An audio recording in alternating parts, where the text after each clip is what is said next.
Hello and welcome back to all of our 8th grade students. Hopefully everyone enjoyed a relaxing spring break. We wanted to share this brief video with you to remind you of our PSAT assessment tomorrow. First, I want to remind everyone to relax. This is a practice test. Taking this assessment now will provide some valuable feedback for you as you prepare to take the SAT as a junior in high school. Looking ahead, tomorrow morning, you should plan to head directly to the middle school gym when you arrive. Be sure that you drop off items that are not necessary for testing in your locker before you head to the gym. A few items that you should bring. 1, a calculator. Be sure you arrive with a calculator for testing tomorrow. 2, number 2 pencils. Be sure that you have number 2 pencils ready to go for testing tomorrow. You may need earbuds if you are an accommodated tester. Those groups testing in accommodated rooms will be located in the B wing or our main office, and you should be aware of that if that applies to you. Finally, snacks will be provided. So among the items that you should not bring, do not bring food or drink into the testing areas. Please also remember you should not bring any electronic devices into the testing areas.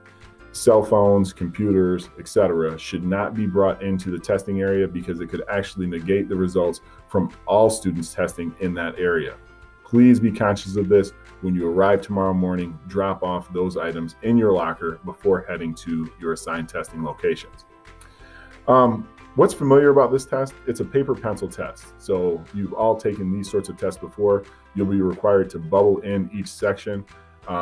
But there's really nothing particularly fancy or special about it outside of the requirements we need to follow in order to administer this in a valid way. What's different about this test? Well, most of you will be testing in a pretty large group setting, so that's a little bit different. The other thing that's a little bit different is these are timed tests. So the first section is reading, and there'll be 55 minutes allocated for your reading section. And then you'll have a writing and language section, followed by a math section and a math section with calculator. All of these sections are timed, and you'll complete as much of it as possible in the allocated time and then move on to the next section. That's a little bit unique from most tests that you've taken to this point. Once we completed testing tomorrow, you will continue with your day in a traditional schedule. So we'll return to 4th hour classes and then continue with our regularly scheduled lunch and then our 5th and 6th hour classes. If you have questions about any of this, please don't hesitate to reach out to me. You can stop by the office or you can shoot me an email at jyelding@fhps.net.